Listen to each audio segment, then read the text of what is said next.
شرور أنفسنا ومن سيئات أعمالنا من يهده الله فلا مضل له ومن يضلل فلا هادي له نشهد أن لا إله إلا الله ونشهد أن محمدا عبده ورسوله أما بعد فإن خير الحديث كتاب الله وخير الهدي هدي محمد صلى الله عليه وسلم وشر الأمور محدثاتها وكل محدثة بدعة وكل بدعة ضلالة وكل ضلالة في النار.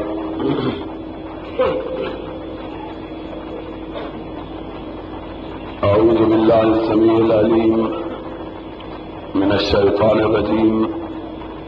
بسم الله الرحمن الرحيم. ومن أحسن قولا ممن دعا إلى الله وعمل صالحا وقال إنني من المسلمين. صدق اللہ مولانا العظیم. حضرات، آج کا اجتماع حقیقت میں صرف اس مقصد کے لیے منعقد ہوا ہے کہ جماعت کی عظیم دینی درسگاہ جامعہ محمدیہ کے طلباء کے نتائج کا اعلان کیا جائے اور وہ طلباء جنہوں نے اپنی جد و جہد سے، محنت سے، کوشش سے، کاوش سے اور تعلیم کے حصول میں لگن سے نمایاں پوزیشن اور کامیابی حاصل کی ہے، انہیں انعامات دیے جائیں، اور جو طلباء فارغ ہوئے ہیں انہیں سندات دی جائیں اور ان کی دستار بندی کی جائے. حقیقی بات یہ ہے کہ ہر دور میں وہ لوگ بڑی قدر و قیمت کے مالک رہے جنہوں نے اپنے آپ کو دین اسلام کی واقفیت کے لیے اور کتاب و سنت میں مہارت کے لیے وقف کیا،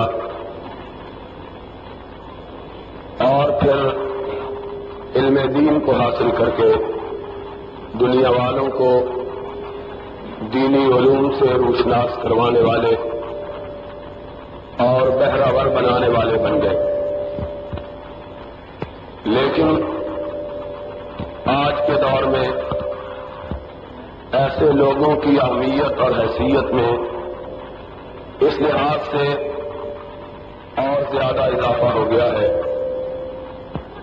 کہ آج کا دور خالصتاً مادیت کا دور ہے، اور ہر شخص دنیا کی دوڑ میں لگا ہوا ہے. ہر آدمی کے پیش نگاہ صرف اور صرف ایک مقصد ہے کہ کس طرح مال و دولت کا حصول کیا جائے اور دنیا میں عزت، دنیا میں نام اور دنیا میں نمود حاصل کیا جائے. ایسے وقت میں اپنے آپ کو دین کی راہ میں وقف کرنا اور دنیاوی آلائشوں سے دور رکھنا، اگرنہ ہر آدمی کو یہ سعادت، یہ منقبت اور یہ فضیلت حاصل نہیں ہو سکتی. میں ابھی دوستوں سے یہ بات کہہ رہا تھا کہ پچھلے دور میں بھی ایسے لوگوں کی بہت بڑی قربانی تھی جنہوں نے دنیا کو چھوڑ کر اپنے آپ کو دین کے لیے وقف کیا. لیکن جو مادیت کا فروغ ہوتا چلا گیا اور دنیاوی تقاضے بڑھتے چلے گئے تو ان لوگوں کی قدر و قیمت میں اضافہ ہوتا چلا گیا جنہوں نے دنیا سے رخ موڑ کر اپنے آپ کو دین حنیف کی خدمت کے لیے وقف کیا.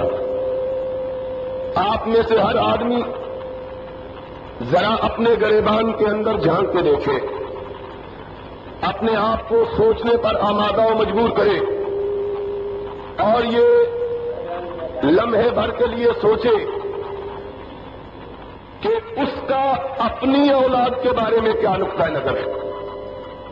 چاہے آدمی غریب ہو، چاہے آدمی تونگر ہو، چاہے کاروبار کرتا ہو، چاہے ملازم پیشہ ہو، ہر آدمی اپنے بچوں کے بارے میں یہ آرزو رکھتا ہے کہ اگر کاروباری ہے تو اپنے بچے کو بچپن ہی سے کاروبار کے داؤ پیچ سکھائے، اس کو کاروبار کے گر سکھلائے، تاکہ اس کا بچہ آگے چل کر اس کی دولت میں اضافے کا سبب بنے۔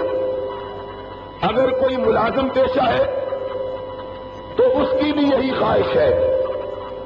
سوچ کا انداز مختلف ہو سکتا ہے، شاید وہ یہ سوچے کہ اس کو اعلیٰ سے اعلیٰ تعلیم دلوائی جائے تاکہ جب اس کی ملازمت کے حصول کا موقع آئے تو کسی اچھے عہدے پر سرفراز ہو سکے۔ ماں بچے کو جنمتے ہوئے ہی یہ خواب دیکھنا شروع کرتی ہے کہ یہ بچہ بڑا ہوگا اور میرے لیے زندگی کی آسائشوں اور کشائشوں کے حصول کا سبب بنے گا۔ باپ کا نقطہ نظر بھی یہی ہوتا ہے۔ ایسے عالم میں وہ لوگ کتنی بڑی قربانی کرتے ہیں جو اپنے بچوں کو اپنی دنیا میں اضافے کے لیے اور اپنے مال و دولت میں اضافے کے لیے ان کو اپنی راہ پہ نہیں چلاتے، بلکہ اپنی آخرت اور ان کی عاقبت کو سدھارنے کے لیے انہیں محمد کی راہ پہ چلاتے ہیں صلی اللہ علیہ وسلم۔ حقیقی بات یہ ہے کہ جب تک ہم میں سے ہر شخص اس بات کی اہمیت کا خود اپنے بچوں پر انطباق کر کے اندازہ نہ لگائے، اس کو ان لوگوں کی قدر و قیمت کا علم نہیں ہو سکتا جو دین کی راہ میں نکلے ہوئے ہیں۔ ہم دن رات اس بات کے لیے محنت کرتے ہیں کہ دنیا کا حصول ہو جائے، اور جو آدمی اپنے بچے کو دین کی راہ پہ ڈالتا ہے وہ قصدن آج کے دور کے مطابق دنیا میں فقیری کو مول لیتا ہے، غربت کے دروازے پہ دستک دیتا ہے۔ وہ جانتا ہے کہ میرا بچہ عالم دین بن جائے گا، کسی بڑے عہدے پر سرفراز نہیں ہو سکے گا، کیونکہ بدقسمتی سے ہمارے ملک میں اس کو شرم نہیں آتی ہے کیا کر رہے ہو تم؟ کوئی ادھر سے بولتا ہے کوئی ادھر سے بولتا ہے، کچھ حیا ہونی چاہیے۔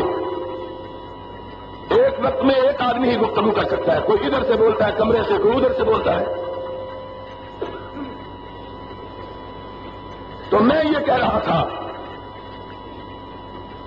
کہ ایک انسان جب اپنے بچے کو دین کے لیے وقف کرتا ہے وہ جانتا ہے کہ اس کا بچہ دنیا میں کوئی بڑا مقام حاصل نہیں کر سکے گا، کیونکہ ہمارے ملک میں انگریز نے 200 برس حکومت کر کے ملک کی ڈگر کو اس انداز پہ ڈال دیا ہے کہ کوئی دین پڑھا ہوا آدمی ملک کے کسی اہم عہدے پر تو بڑی بات ہے، کسی حکومت کی معمولی ملازمت کو بھی حاصل نہیں کر سکتا۔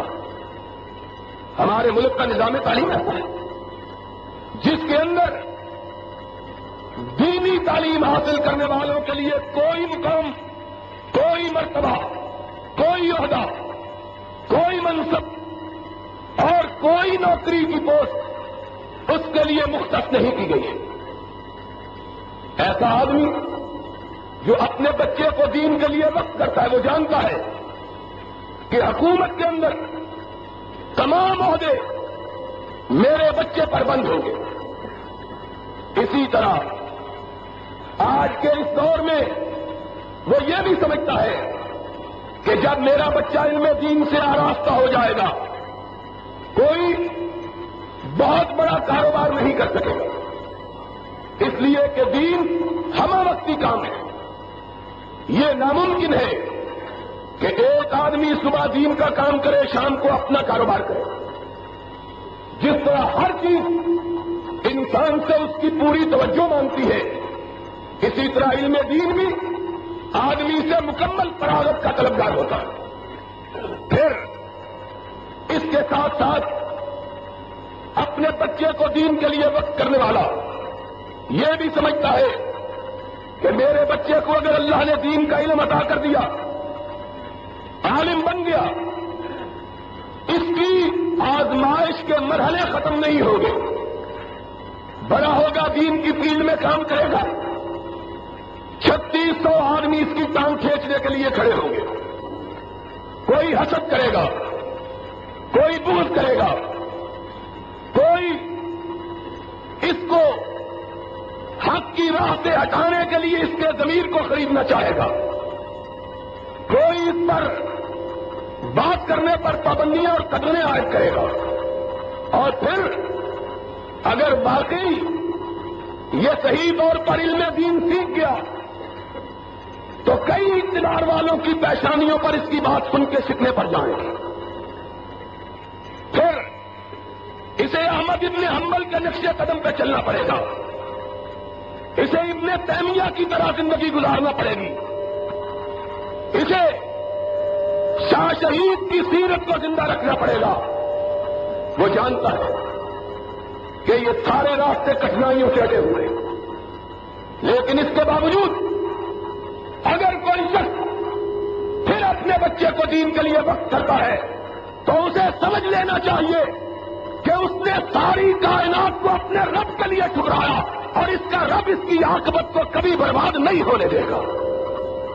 یقیناً اس کی آخرت، اس کی عاقبت ایسی ہوگی کہ دنیا والے اس پہ رشک کریں گے، اور عرش والے نے بھی اسی بات کا تذکرہ اپنے کلام مجید میں کیا ہے، وَمَنْ أَحْسَنُ قَوْلًا مِّمَّنْ دَعَا إِلَى اللَّهِ وَعَمِلَ صَالِحًا وَقَالَ إِنَّنِي مِنَ الْمُسْلِمِينَ۔ اور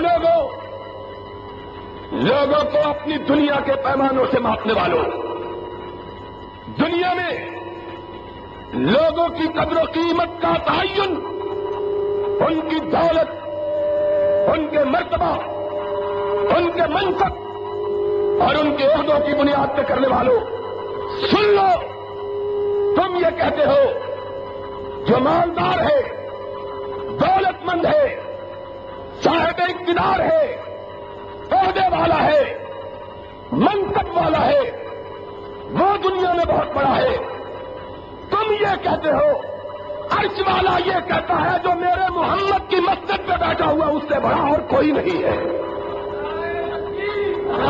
وَمَنْ أَحْسَنُ قَوْلًا مِّمَّنْ دَعَا إِلَى اللَّهِ وَعَمِلَ صَالِحًا وَقَالَ إِنَّنِي مِنَ الْمُسْلِمِينَ۔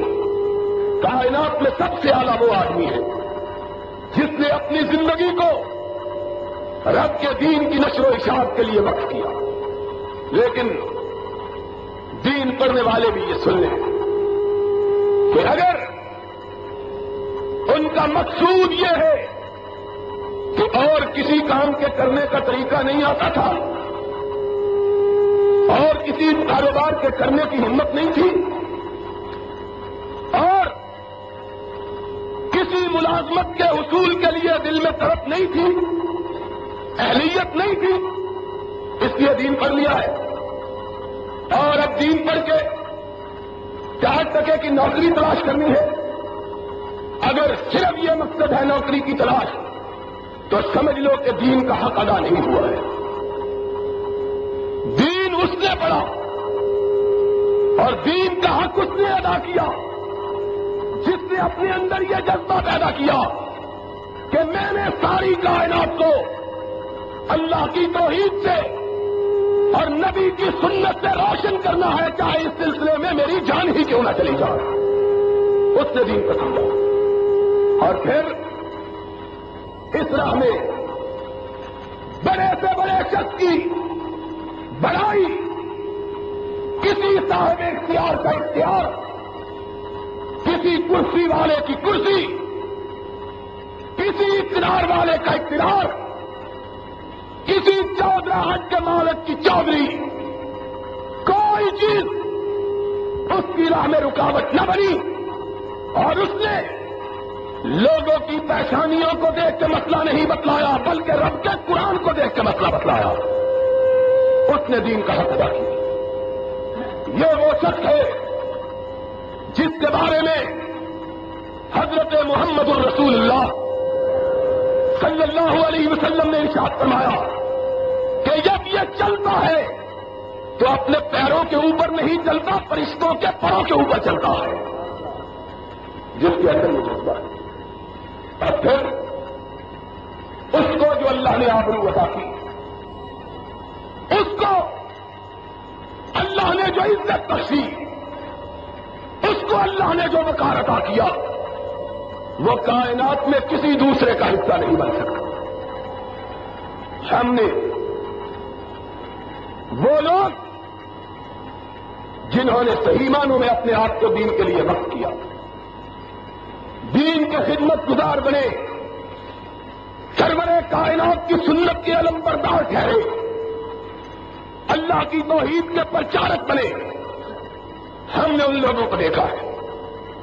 ان لوگوں کے حالات پڑے ہیں، وہ دنیا کے ایک گوشے میں بیٹھے ہوئے ساری دنیا ان کی سرفرازی کے لیے دعائیں مانگتی ہے، اور یہ بات دنیا کے کسی بڑے سے بڑے اقتدار والے کو حاصل ہے۔ ہم نے ہر دور میں دیکھا، مالک ابن انس کے دور میں دیکھا، احمد ابن حنبل کے دور میں دیکھا، امام ابن حزم کے دور میں دیکھا، امام ابن تیمیہ کے دور میں دیکھا، امام عز الدین عبد السلام کے دور میں دیکھا، امام شرف الدین نووی کے زمانے میں دیکھا، امام ابن کثیر کے دور میں دیکھا، امام ابن قیم جوزی کے دور میں دیکھا۔ ہر دور میں کائنات ان کے لیے، ان کی عزت کے لیے، ان کی سرخروئی کے لیے دعائیں مانگتی ہے، کسی حکمران کے لیے یہ نہیں، کسی حکمران۔ امام عز الدین عبد السلام کا واقعہ مورخین نے جلی قلم کے ساتھ لکھا ہے کہ بادشاہ نے ایک دفعہ مسلمانوں پر ٹیکس عائد کیا۔ امام عز الدین عبد السلام کو پتا چلا، دمشق کی جامع مسجد میں جمعہ پڑھانے کے لیے آئے، خطبہ شروع کیا۔ ایک آدمی نے پرچہ بھیجا، امام صاحب کاروبار کے حالات خراب ہیں، لوگ اقتصادی بدحالی کا شکار ہیں، اور بادشاہ ٹیکس پہ ٹیکس لگا رہا ہے، ایک نیا ٹیکس لگایا۔ امام عبد السلام نے رکا پڑا، خاموش رہے، جمعے کا خطبہ ختم کیا، سلام پھیرا، فارغ ہوئے۔ وہ آدمی آگے بڑھ کے کہنے لگا، حضرت میں نے رکا بھیجا تھا، بادشاہ سے ڈر گئے ہو؟ آپ نے پوچھا،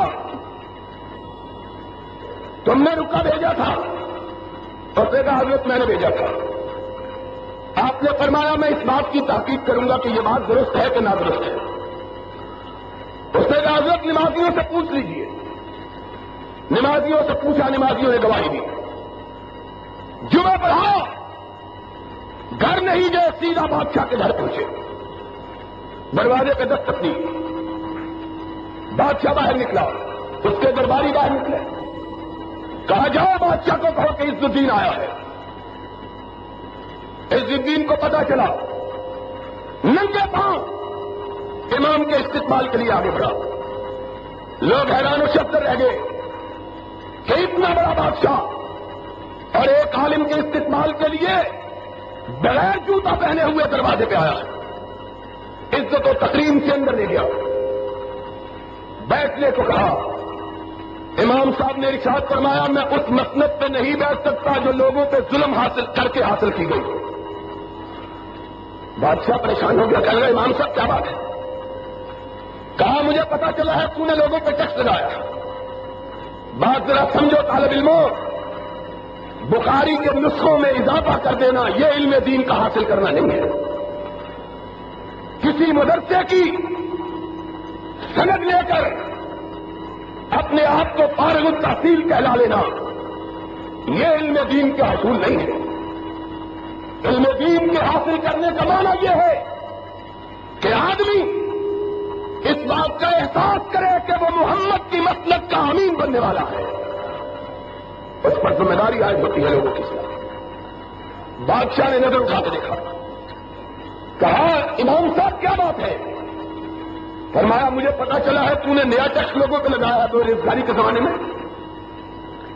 بادشاہ نے کہا آپ نے ٹھیک سنا ہے. کہا کیوں لگایا ہے؟ اب بادشاہ کی ذرا بات سنو. کہنے لگا کافروں سے جہاد کے لیے تیاری کی خاطر لگایا ہے. کافروں سے جہاد کے لیے لشکروں کی تیاری کے لیے لگایا ہے. ہائے ہائے ہائے. اوپر سے جہاد کے لیے. امام صاحب نے کہا خزانے میں کوئی پیسہ نہیں رہا مجاہدوں کو تیار کرنے کے لیے. اس نے کہا جناب خزانے میں کوئی پیسہ نہیں ہے. سامنے بادشاہ کے نوکر چاکر کھڑے تھے اور بادشاہوں کے نوکر زرکار لباس پہنے ہوئے, سونے اور چاندی کا کپڑوں پہ کام کیا ہوا. آپ نے فرمایا تم جھوٹ کہتے ہو. بادشاہ کو کہے. بادشاہ تڑپ اٹھا. اس نے کہا مولوی صاحب آپ مجھے جھوٹا کہتے ہیں. امام سے مولوی کیوں کرایا؟ بادشاہوں کی یہی عادت ہوتی ہے, جب تک کوئی ان کی ہاں میں ہاں ملائے تب تک عزت ہے. جب ان کی ہاں میں ہاں ملاؤ نہ ملاؤ تو عزت چھن جانے کا خطرہ. کہنا مولوی صاحب مجھ کو جھوٹا کہتے ہو؟ فرمایا ہاں تجھ کو جھوٹا کہتا ہوں. اور زیادہ تکلیف ہوئی. کہنے لگا اپنے خزانوں کو میں جانتا ہوں یا تو جانتا ہے؟ فرمایا جاننے کے لیے ضرورت نہیں, عز الدین کی نگاہیں دیکھ رہی ہیں تیرے پاس مال موجود ہے. عز الدین کی نگاہ جھوٹ نہیں بولتی. کہا کہاں دیکھ رہی ہے؟ کہا یہ نوکروں کو جو سونے اور چاندی کا چڑھا ہوا لباس پہنایا ہے, قیامت کے دن جب محمد کی امت تجھ سے سوال کرے گی تو بتلاؤ جواب کیا دو گے؟ پہلے جتنے نوکر ہیں ان کے سرپار لباس اترواؤ, ان کو بازار میں فروخت کرو. اگر ان کی فروختی کے بعد پھر بھی مجاہدوں کی تیاری کے لیے پیسے کی ضرورت ہوگی تو عز الدین پیسے کے حصول کے لیے فتوا دے گا. جب تک یہ لباس موجود ہے تمہیں لوگوں سے ٹیکس حاصل کرنے کی اجازت نہیں ہے. بادشاہ تھا.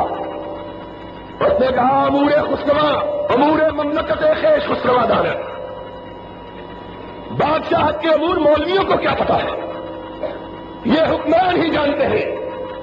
آپ نے فرمایا جس مملکت کے حالات کو نبی کی مسلک کے امین نہیں جانتے عز الدین اس مملکت میں رہنا گوارا نہیں کرتا ہے. بادشاہ بھی خوشی کا لگا نکل جاؤ. دمشق سے نکلے. جب دمشق سے نکلے تو پورا دمشق بھی امام کے پیچھے نکل پڑا. بادشاہ نے دیکھا حالات بگڑ گئے. پیغام بھیجا مجھے معاف کر دو, واپس پلٹ آؤ. آسمان کی طرف دیکھ کے کہا اللہ میں اس شہر میں کبھی نہیں جانا چاہتا جس میں تیرا ایسا تیری رعایا پہ بادشاہ ہو جو تیری رعایا پہ ظلم کرتا ہو.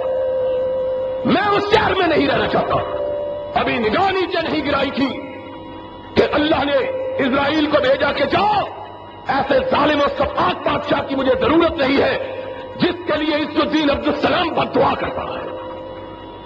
تو بات جو کہنے کی تھی یہ تھی کہ لوگوں نے علم دین حاصل کیا, پھر اس کا حق ادا کیا, پھر رب نے ان کی زبان میں تاثیر بھی پیدا کی.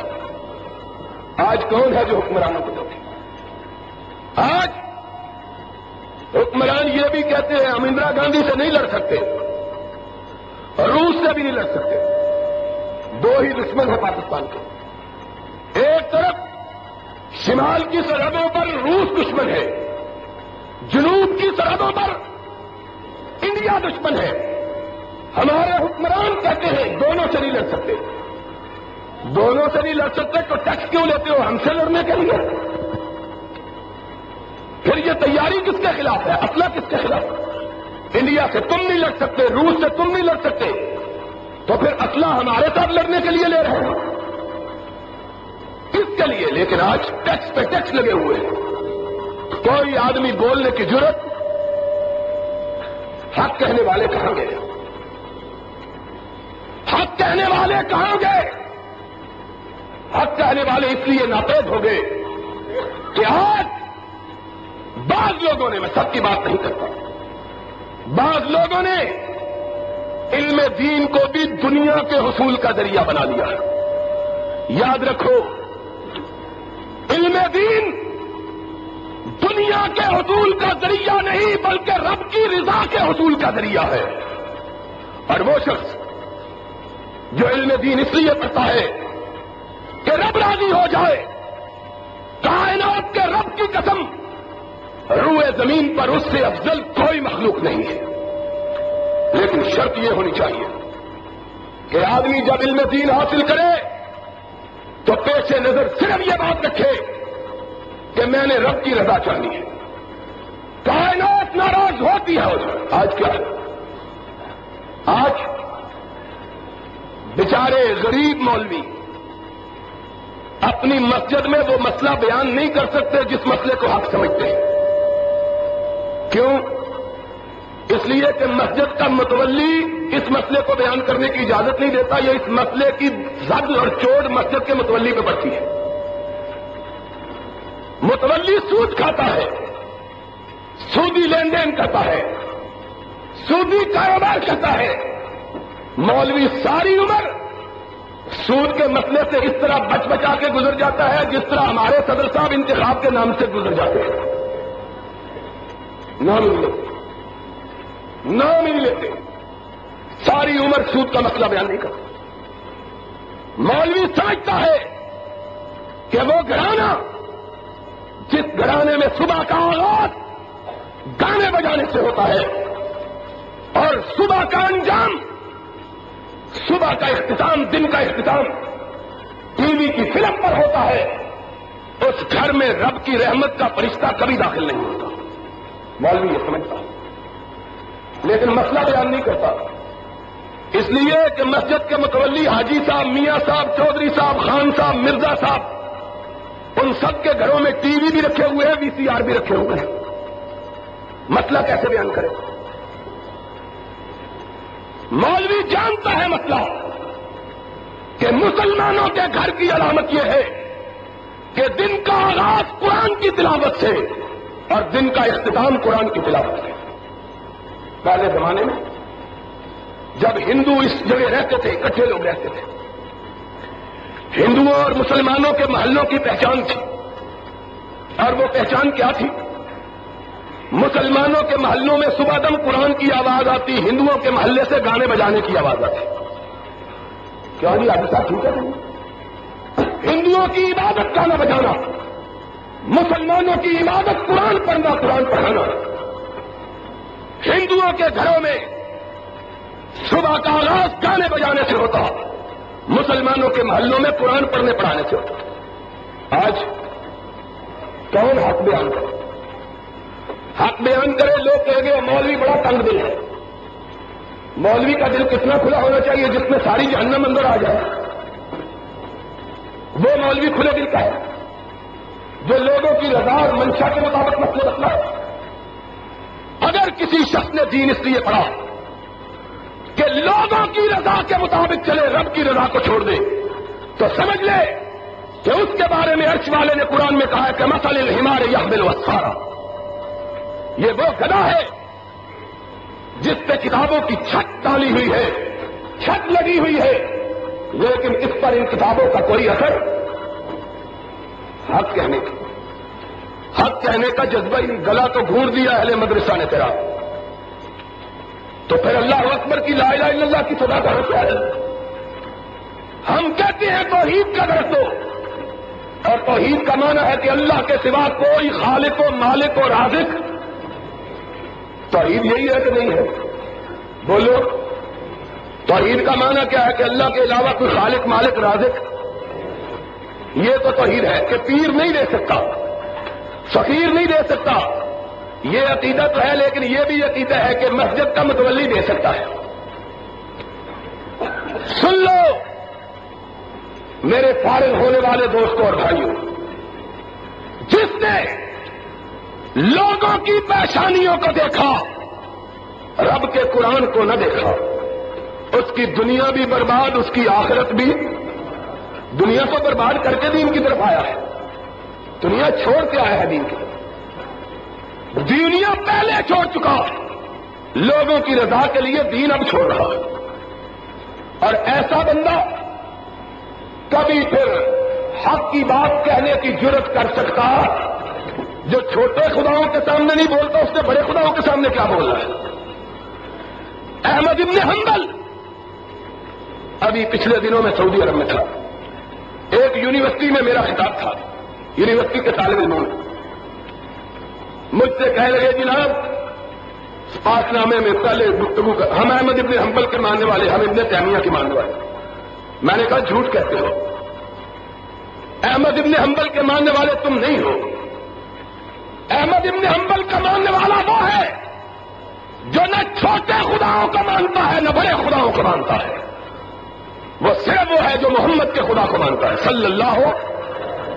احمد ابن حنبل آدمی جب بھی ان کی بات کرے، جب بھی ان کا واقعہ سنے، جب بھی ان کے حالات پڑے، آدمی کے اندر ایک نئی زندگی پیدا ہوتی ہے۔ 3 بادشاہوں سے مار کر ایک عورت تھی، اس نے کہا متوکل سنا، تو دنیا کا بادشاہ ہے لیکن احمد ابن حنبل آخرت کا بادشاہ ہے، اس کو ہرکارے کے ہاتھ پیغام نہ بھیجو۔ کہا ماں میں تو اس کو راضی کرنا چاہتا ہوں ایک دفعہ میرے گھر میں آئے، میرے لیے دعا کرے، میرے گھر میں برکت نازل ہو جائے۔ کہا پھر ملازم کو نہ بھیجو، بھیجنا ہے تو اپنی ماں کو بھیجو۔ احمد ابن حنبل کی بارگاہ میں متوکل نے اپنی ماں کو بھیجا۔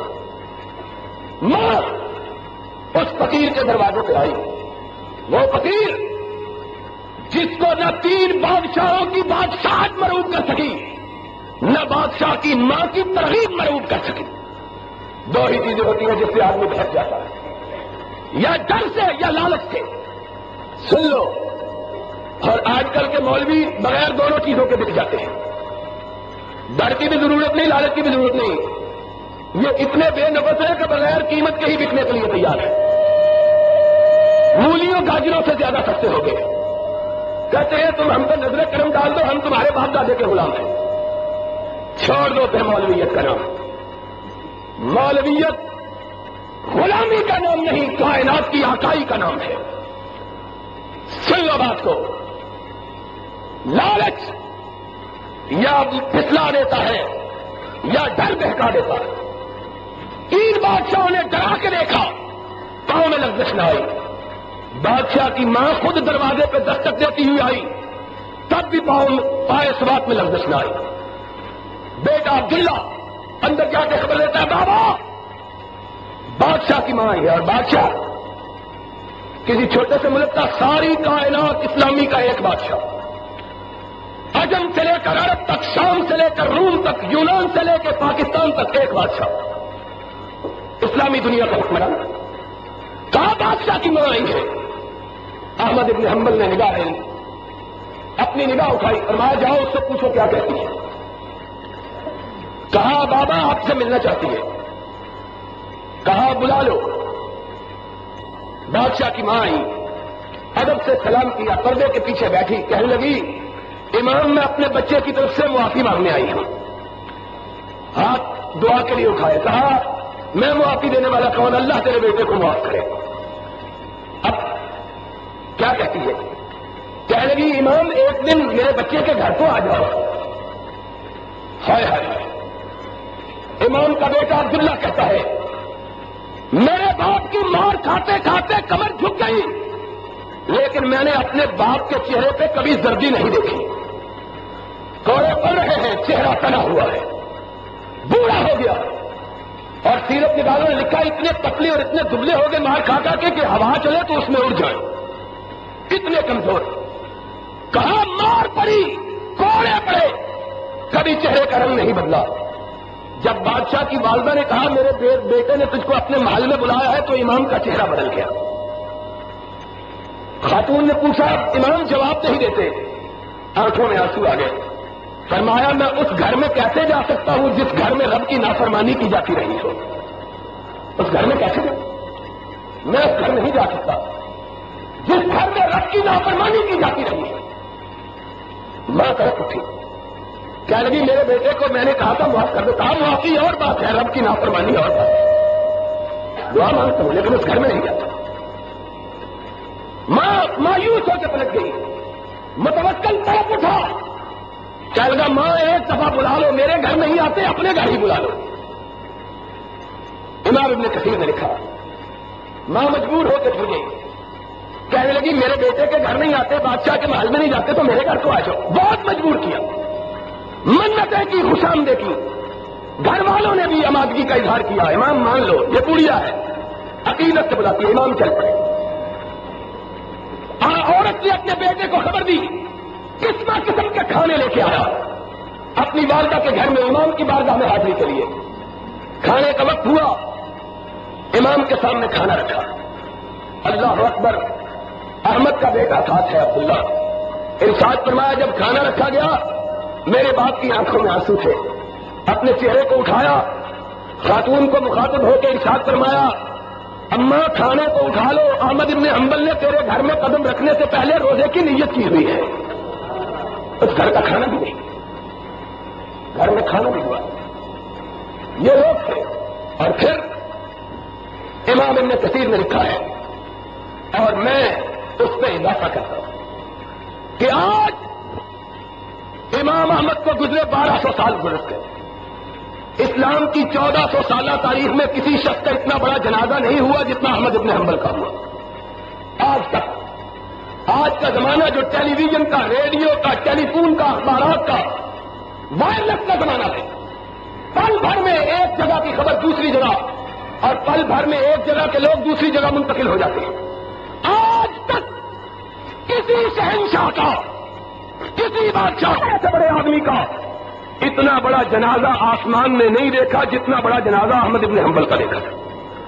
امام ابن کثیر جیسے سکھ آدمی نے لکھا کہ لوگوں نے احمد ابن حنبل کے جنازہ پڑھنے والوں کی تعداد کو گنا، وہ لوگ جن کو گنا جا سکا ان کی تعداد 12 لاکھ سے زیادہ ہے اس زمانے، 12 لاکھ سے زیادہ۔ اور ارشاد فرماتے ہیں یہ وہ لوگ تھے جن کو گنا جا سکا، اور جن لوگوں نے چھتوں پر دجلہ کے اندر کشتیوں پر امام کا جنازہ پڑا ہے ان کی تعداد کو گنا نہیں جا سکتا ہے۔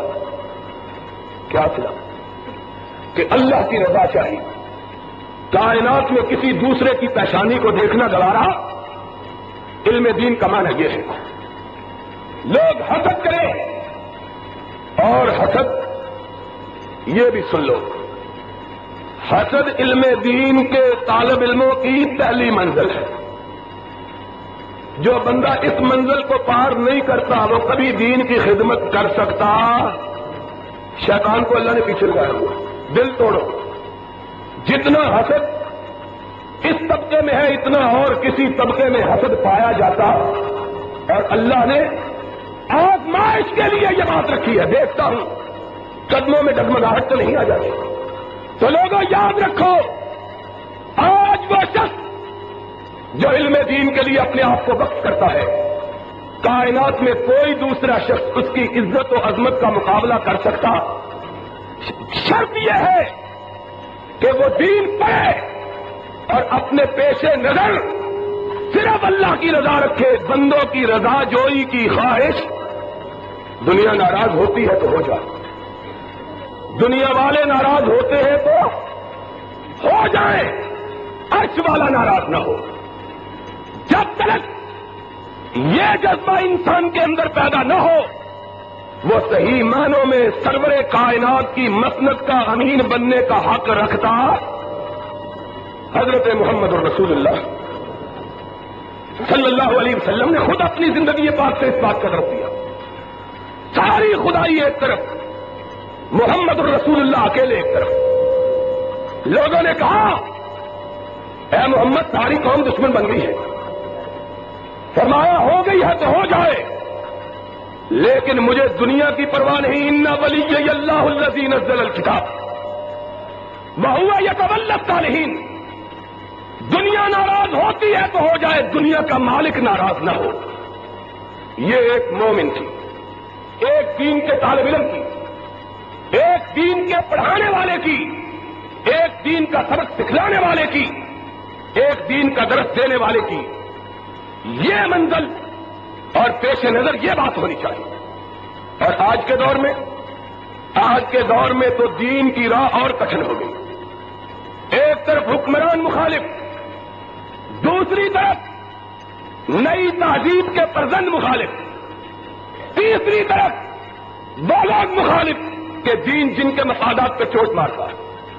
آج کے اخبار میں آپ نے پڑھا ہے کہ مسلمانوں کے عظیم مطالبے کی بنیاد پہ ختم نبوت کا مسئلہ حل ہوا ہے کہ نہیں؟ تو بولو، مسئلہ حل ہوا ہے کہ نہیں؟ تھوڑا سا حل ہوا ہے. دونوں کو تکلیف ہے. سن لو، حکمرانوں کو بھی تکلیف ہے، جدید تہذیب کے فرزندوں کو بھی تکلیف ہے، دونوں کو تکلیف. بعض جاہل مولویوں نے فتوے دیے، حکومت کا شکریہ، حکمرانوں نے بڑی مہربانی کی ہے. حکمران اگر مہربانی کرنے والے ہوتے تو 7 سال انتظار کیا کرتے رہے؟ حکمرانوں نے مہربانی نہیں کی. کام نے نبی کی ختم نبوت کے مسئلے پر قربانی دینے کا عزم کر کے حکمرانوں کو ماننے پر مجبور کیا. حکمرانوں کو ماننے پر مجبور کیا. تکلیف حکمرانوں کو بھی ہے، وہ بھی بتلاتا ہوں کیسے. ایک کانفرنس کا انعقاد کیا گیا، سنا ہے؟ اور بولو، ایسا معلوم ہوتا ہے جیسے قبرستان میں تقریر کر رہا ہوں. سنا ہے کہ نہیں؟ اور اتنا غلیظ اشتہار چھپا ہے اخبارات میں، اتنا گندا، خبیث، نجس، ذلیل، ہر قسم کی گالی دی گئی. اور نجدی اور بے حیاؤں کی بے حیائی کا عالم یہ ہے، روٹی بھی ان کی دی ہوئی کھاتے ہیں، گالی بھی ان کو دیتے ہیں. حالت یہ، پہلے یہ جلوس نکالتے تھے کہ وہاں سے ہمارے بندے کیوں نکالے گئے؟ بندے تمہارے وہاں رہتے ہیں، گالی ہم کو دیتے ہو نجدی کہہ کے. پھر جلوس نکالے گئے لاہور میں، اشتہار چھاپے گئے. حکومت دم سودے خاموش بیٹھی ہے. ایسا معلوم ہوتا ہے حکومت بہری ہو گئی ہے، اندھی ہو گئی ہے، نظر نہیں آتا. غلیظ اشتہار چھپ رہے ہیں. اور گجرانوالے کے لوگوں یاد رکھنا، ان اشتہاروں کو وہ چھاپ رہے ہیں جو حکومت کے ٹاؤٹ ہیں. میں کہتا ہوں برملا CID والے لکھیں، مجھ پہ مقدمہ چلائیں. اس سازش میں ایک نام نہاد بھیڑے کا پیر، جس کو اس دور کی ہے کیا کہوں، الفاظ زیب نہیں دیتے ہیں. اس زمانے نے کیا کیا کروٹیں بدلی اور کن کن لوگوں کو شاہ نشین بنایا ہے. ایک جاہل پیر جس کو حلفیں نہیں آتی ہے، اس کو سپریم کورٹ کا، شریعت کورٹ کا جج بنایا گیا ہے. اس سپریم کورٹ کے، شریعت کورٹ کے جج نے اپنی ججی کی بھی شرم نہ رکھتے ہوئے اتنا غلیظ، اتنا گندا اپنے پرچے کے اندر اداریہ لکھا ہے کہ پاکستان کی تاریخ میں ایسا گندا اداریہ کبھی نہیں لکھا. اس نے کہا یہ وہابی ابو جال کی اولاد ہے، ابو لہب کی اولاد ہے. ایسا مت، وہ شریعت کورٹ کا اپنے آپ کو جج کہتا ہے اور یہ الفاظ ہیں، ابو جال کی اولاد، ابو لہب کی اولاد. ایسا معلوم ہوتا ہے کہ ابو جال اور ابو لہب کی دایا یہی بنی ہوئی تھی. یہ دائی کا فریضہ سر انجام دیتا رہتا ہے. سارا شجرہ نسب اس کے پاس ہے، ابو لہب کا، ابو جال کا. حیا نہیں آتی. اور دوسرا ایک نیمندہ جس کو رویت الحال کمیٹی کا چیئرمین بنایا ہوا ہے، جس کو بندہ نظر نہیں آتا اس کو چاند دیکھنے کے لیے بٹھایا ہوا ہے. اس ساری تاریخ میں پیش یہ 2 سرکاری ٹاؤٹ ہیں، ایک شریعت کورٹ کا جج اور دوسرا رویت الحال کمیٹی کا چیئرمین. یہ 2 اس تاریخ کو. تم سمجھتے ہو ہم بیوقوف ہیں؟ ہمیں پتہ نہیں. یہ وہ لوگ ہیں تھانے دار جن کو آنکھ دکھا دے تو 10 دن گھر سے نہیں نکلتے. سرکاری ملازم، ہم جانتے ہیں ان کو، نہ خنجر اٹھے گی نہ تلوار، نہ خنجر اٹھے گا نہ تلوار ان سے. یہ بازو، یہ تو ہمارے دیوبندی بھائیوں کی بزدلی کے سبب ہے. قسم ہے خدا کی، میں سچی بات کہتا ہوں. اسد علیہ وفی الحروب نعمت، اہل حدیثوں کے خلاف بات ہوتی ہے، کرتے اٹھا کے بھاگے آتے ہیں. بریلویوں سے بات ہوتی ہے منہ نہیں دکھاتے ان کو، ان کی بزدلی کی وجہ سے۔ ان کے لیے میں لڑ رہا ہوں یہاں بھی لاہور میں بھی، لیکن اگر بھائی یہ غصہ نہیں آتا؟ 22 مسجدیں انہوں نے چھنوائی ہیں لاہور میں، صرف لاہور کے اندر 22 مسجدیں دیوبندیوں کی چھینی ہے، دلیر ہو گئے۔ انہوں نے کہا یہ تو مسئلہ ہی بالکل ہضم ہو جائے گا، جس طرح چاہو ان کو آگے لگا لو۔ حکومت کے ایما پر حکومت کی سازش سے یہ تاریخ چلائی گئی ہے۔ میں ڈنکے کی چوٹ کرتا ہوں، اگر حکومت کی سازش نہیں تھی ہمارا نام اخبار میں چھپنے کی اجازت نہیں ہے، آپ کو معلوم ہونا چاہیے۔ مجھ سے بیان لیا سعودی عرب سے واپسی پر، بعد میں اخبار والے نے کہا جناب حکم نامہ آ گیا کہ احسان اللہ ظہیر کا نام بھی اخبار میں نہیں چھپ سکتا۔ میں نے کہا نام اس لیے نہیں چھپ سکتا کہ میرا نام سن کے ان کے نکاح ٹوٹ جاتے ہیں، نام نہیں چھپ سکتا اخبار میں، یہ تو نہیں چھپ سکتا، لیکن قوم کے اندر آگ لگانے کے لیے، قوم کے اندر کچھ تو خون کروانے کے لیے روزانہ غلیظ اور گھٹیا قسم کے اشتہارات ضرور چھپ سکتے ہیں۔ چھپتے رہے ہیں کہ نہیں چھپتے رہے؟ کیا ہم بیوقوف ہیں؟ ہم نہیں سمجھتے یہ کون کروا رہا ہے؟ شریعت کورٹ کا جج، رویت ہلال کا چیئرمین، اخبارات میں اشتہار، یہ سارا کچھ ہو رہا ہے، ہمیں تو پتا ہے۔ سبب کیا ہے؟ گورنمنٹ یہ چاہتی ہے کہ مسلمانوں کو آپس میں لڑایا جائے تاکہ ختم نبوت کا آرڈیننس، اس پہ کوئی عمل کا مطالبہ، اور بولو کوئی عمل کا مطالبہ، لوگ آپس میں الجھ رہے ہیں، مرضی چھوٹ جائے۔ ایک طرف حکومت کی حالت یہ ہے، دوسری طرف جدید تہذیب کے فرزندوں کا حال یہ ہے۔ ایک پشاور کی بی بی بولی، کہنے لگی میں قادیانیوں کے حقوق کی حفاظت کروں گی۔ تو جانیا چرا کے اپنی حفاظت تو کر نہیں سکی، قادیانیوں کے حقوق کی تو کیا حفاظت کرے گی؟ عادت اندازہ لگا، اس کے پیٹ میں درد اٹھا ہے کہ میں قادیانیوں کے حقوق کی حفاظت میں لڑوں گی۔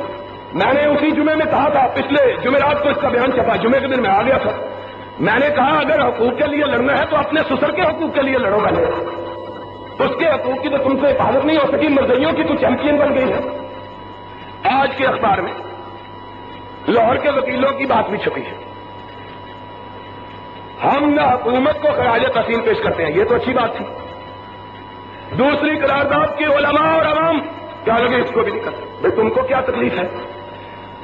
دونوں ساتھ سے جدید تہذیب کے فرزندوں کی سازش، حکمرانوں کی سازش، اپنے اپنے مقاصد کے لیے۔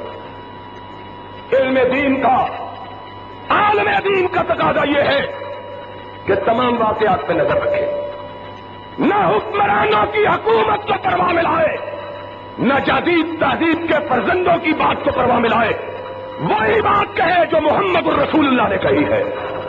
کہتا ہوں وہی بات، سمجھتا ہوں کہ حق کہ میں زہر حلال کو کبھی کہہ نہ سکا، کنز یہ ایک مومن کی، ایک طالب علم کی، ایک دین کی مسلک کے حلیم کی شان ہے، اور اہل حدیث ان کی ذمہ داری سب سے زیادہ، اس لیے کہ اہل حدیثوں تم نے اپنے آپ کو اللہ کے رسول کی مسلک کا سچا وارث بتلایا ہے۔ تم یہ کہتے ہو ہمارے لیے صرف دو چیزیں ہیں، یا رب کا قرآن ہے یا محمد کا فرمان ہے، تیسری کوئی چیز ہم نہیں مانتے۔ اگر تمہارا یہ دعویٰ سچا ہے اور یقیناً سچا ہے تو اپنے آپ کو اس بات کا اہل بناؤ کہ رب کے قرآن کے خلاف، نبی کے فرمان کے خلاف جس کی آواز بھی بلند ہو، اہل حدیث اس آواز کے مقابلے کے لیے سینہ سمر ہو جائیں، اور انشاءاللہ ہم نے اس بات کا حلف اٹھایا ہے، جب تک جسم میں سانس کی آمد و رفت باقی ہے پاکستان میں محمد کا پرچم نیچے نہیں گرے گا انشاءاللہ۔